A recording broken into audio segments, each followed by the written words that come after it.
Hello and welcome to study IQ. इस video में जो आज एग्ज़ाम ख़त्म हुआ है सुबह आईबीपीएस मेंस का, मैं उसका एनालिसिस आपको दूंगा। ये वीडियो मैं आप तक लेकर आ रहा हूँ। माय नेम इज़ डॉक्टर गौरव गर्ग। पहले इंग्लिश की बात करते हैं। इंग्लिश थोड़ा सा कठिन था और जो ओवरऑल एग्ज़ाम का फीडबैक मुझे मिला वो भी ये मिला कि जो एग्ज़ाम था वो थोड़ा सा कठिन था। जितना स्टूडेंट्स एक्सपेक्ट कर रहे थे उससे ज़्यादा कठिन था। और इंग्लिश में आप जानते हैं 40 सवाल आते हैं टोटल। टोटल 40 क्वेश्चंस आते हैं और अगर आपने 20 क्वेश्चन अटैम्प्ट किए हैं लेकिन एक्यूरेसी अच्छी रखी है तो वो गुड अटैम्प्ट्स कहे जाएंगे। 40 में से अगर आपने 20 क्वेश्चन अटैम्प्ट किए हैं और 20 में से अगर आपके 17 से 18 बिल्कुल ठीक हैं तो फिर आपको चिंता करने की कोई आवश्यकता नहीं है। इंग्लिश में रीडिंग कॉम्प्रिहेंशन था वो इकोनॉमी के ऊपर बेस्ड था। जो पैराग्राफ था बिल्कुल आसान नहीं था और एरर स्पॉटिंग नॉर्मल थे। मुझे जो स्टूडेंट्स ने मेमोरी बेस्ड बताए वो डिफ़िकल्ट नहीं थे। एरर स्पॉटिंग आसान थे। सेंटेंस इंप्रूवमेंट भी काफ़ी आसान थे। ग्रामर बेस्ड थे। वोकेबुलरी बिल्कुल सिंपल थी। डायरेक्ट सिनोनिम्स एंटोनिम्स ये भी बहुत आसान था। तो इसमें आप स्कोर कर सकते थे।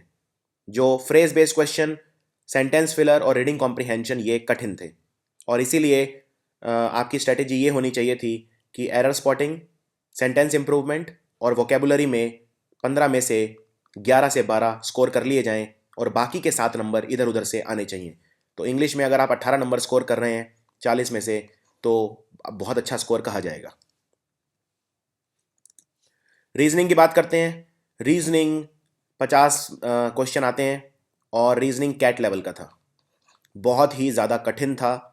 मैं रीजनिंग फैकल्टी नहीं हूँ लेकिन जितना स्टूडेंट्स ने मुझे बताया कि रीजनिंग के जो क्वेश्चंस थे वो कैट लेवल के थे, बहुत ही ज़्यादा कठिन थे।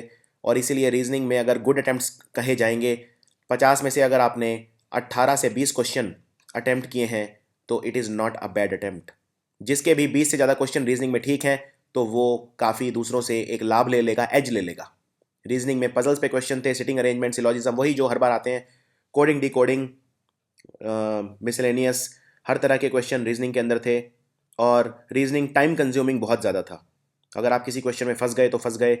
सिलॉजिज्म में जैसे कंक्लूजन दिया हुआ था और आपको स्टेटमेंट निकालना था, ये सब क्वेश्चन थोड़े से डिफिकल्ट लेवल के थे। डायरेक्शन पे क्वेश्चन थे। वी स्ट्रॉन्ग वीक आर्ग्यूमेंट पे क्वेश्चन थे। तो कोडिंग डिकोडिंग के 5 क्वेश्चन जैसा मैंने बताया थे। डायरेक्शन के क्वेश्चन थोड़े आसान लेवल के थे। तो रीजनिंग में 20 क्वेश्चन से ज़्यादा अगर आपके मार्क्स आते हैं तो आपको दूसरों से एज मिलेगा। जीके की बात करते हैं। जो हमारे वीडियोस देखते हैं खासकर जीके के, वो ज़्यादातर मेरे स्टूडेंट्स 40 में से 35 प्लस क्वेश्चंस करके आए हैं। बहुत ही आसान था जीके, बहुत ही ज़्यादा आसान था। अगर आप मेरे video monthly weekly static GK के वीडियोस देखते हैं तो ये एक केक वॉक था। जीके में अगर आपके 40 में से 20 नंबर से ज़्यादा आ रहे हैं तो ठीक है, लेकिन जो मेरे स्टूडेंट्स हैं सबके 35 प्लस आ रहे हैं। तो जीके में बहुत ज़्यादा एडवांटेज स्टूडेंट्स ने ले लिया जो हमारे वीडियोस देखते हैं। जैसे मैं कुछ क्वेश्चन डिस्कस कर रहा हूँ, ये कुछ मेमोरी बेस्ड हैं, कुछ मैंने इधर दूसरी वेबसाइट से उठाए हैं। दलाई लामा को कौन सा अवार्ड मिला है अभी अभी, इनको सिटीजनशिप मिली है, मिलान से है जो इटली के अंदर है, ये सब मैं बता चुका हूँ। नोबेल प्राइज़ ये तो बहुत ही कॉमन है कॉन्ट्रैक्ट थ्योरी के लिए। कौन सी कमेटी जो कार्ड पेमेंट प्रमोशंस के लिए, रतन वट्टल कमेटी, ये मेरे सितंबर मंथ के जो बैंकिंग अवेयरनेस वीडियो उससे आया है। नेटो की समिट ये मेरे हेडक्वार्टर के वीडियो से आया, North Atlantic Treaty Organization. In fact NATO summit का पूरा एनालिसिस दिया हुआ है हमारे टीचर रोहित दास ने। इसे कॉमनवेल्थ ऑफ बहामाज या बहामाज बोलते हैं। इसकी कैपिटल पूछी थी। इंद्रावती पार्क ये सब बहुत आसान है। भवानी सागर डैम, ये डैम वाले वीडियो से आप देख सकते हैं। डैम एंड रिवर्स का मेरा वीडियो स्टैटिक जीके का। RBI regional finance structure committee पे क्वेश्चन पूछा था। शेख जायद स्टेडियम कहाँ पे है, ये स्टेडियम वाला मेरा वीडियो देख सकते हैं आप। हाइमा टाइफून, तो हाइमा हो चाहे मेरंती हो चाहे जितने भी टाइफून है सारे मैं कवर करता रहता हूँ। कॉर्पोरेशन बैंक का हेडक्वार्टर मैंगलोर। जो भी कर्नाटका में जिन बैंक के हेडक्वार्टर हैं जैसे विजय बैंक है, सिंडिकेट बैंक है, बैंक ऑफ कर्नाटका, सब मैं आपको कई बार बता चुका हूँ। मैक्सिमम विड्रॉ लिमिट कितनी है अगर आप एक महीने में, अगर आपके पास basic saving bank deposit account है तो 10,000 रुपये। कलिकोपुल सीएम के, ये सीएम में जब आंध्र प्रदेश में एक तरह का कू हुआ था, एक तरह का जो क्या कहते हैं उसे, जो वहाँ के पुराने जो सीएम थे, उन्होंने पार्टी, उसमें एक वॉर हो गई थी पार्टी के अंदर और फिर ये कलिकोपुल बने थे। और जो उनके एक पूर्व प्रधान सीएम थे वो एक्सपायर भी हो गए थे। बर्मुडा ट्रायंगल ये आप जानते ही हैं, फ्लोरिडा, बर्मुडा और कोस्टा रिका ये मिलके बनाते हैं। अटलांटिक ओशन के अंदर। इसमें अभी ये न्यूज़ में क्यों आया था, क्योंकि ऐसा कहा जा रहा था बर्मुडा ट्रायंगल का जो सीक्रेट है वो पता चल गया है। बर्मुडा ट्रायंगल के ऊपर कुछ ऐसे बादल आते हैं जो कुछ ऐसा फोर्स क्रिएट करते हैं जिससे वहाँ जहाज डूब जाते हैं। EFT POS ये सब बहुत इजी क्वेश्चन था कि इसमें क्या है, तो ये electronic fund transfer at point of sale बोलते हैं।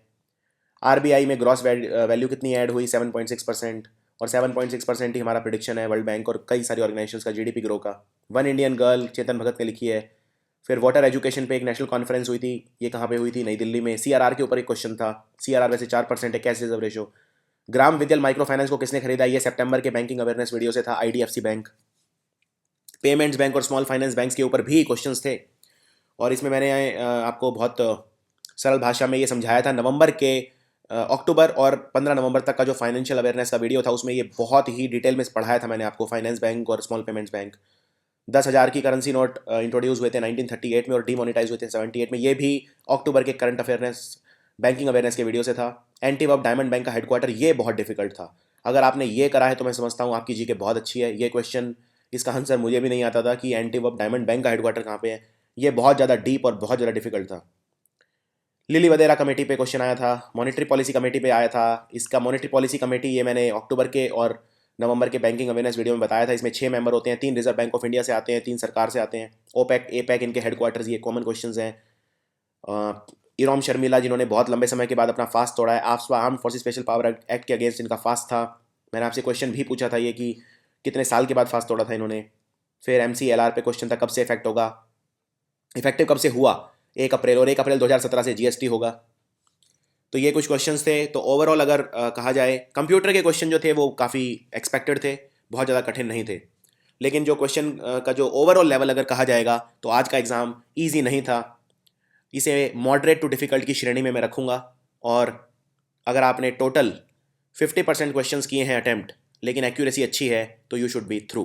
कट ऑफ कम जाएगा और इंडिविजुअल सेक्शंस में कट ऑफ कहीं हमें वेरी करेगा, जैसे रीजनिंग में कट ऑफ काफ़ी कम जाएगा। GK में कट ऑफ एक जो हमारे वीडियोस नहीं देखते हैं उनके लिए अगर देखा जाए तो बहुत बड़ा टास्क था, लेकिन अगर आप हमारे स्टडी IQ के वीडियोस देखते हैं तो इट वाज इजी। तो GK का भी कट ऑफ 50% से ज़्यादा नहीं जाएगा। ओवरऑल अगर आप पूछें कट ऑफ कितना जाएगा तो 50% से ज़्यादा नहीं जाएगा, 50% से कम ही जाएगा, इंडिविजुअल भी और कलेक्टिव भी। So that was my analysis. आपको क्या लगता है, क्या आप भी वही व्यू शेयर करते हैं जो मेरा है? अगर नहीं तो आप कमेंट्स में लिख सकते हैं and will try to get back to you. Thank you.